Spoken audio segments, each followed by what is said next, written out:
సాక్ష్యం చెప్పాలి. చెప్పండి, ప్రభు గురించి నువ్వు ఏం చేయాలి? సాక్ష్యం. చెప్తున్నా సాక్ష్యం.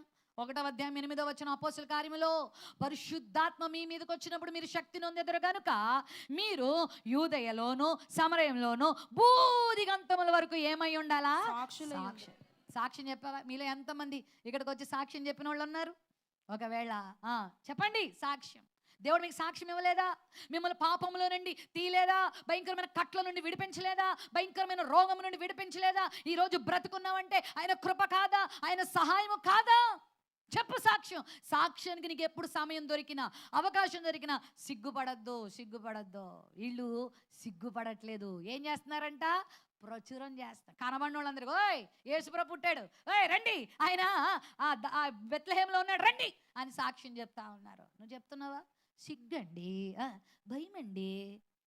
పాపం చేసిన వాళ్ళు సిగ్గుపడుతున్నారా? ఇందాక నేను లిఫ్ట్లో వస్తున్నా, ఇద్దరు యవనస్తులు, అబ్బే వాళ్ళ వస్త్రధారణలో ఏం సిగ్గులేదు.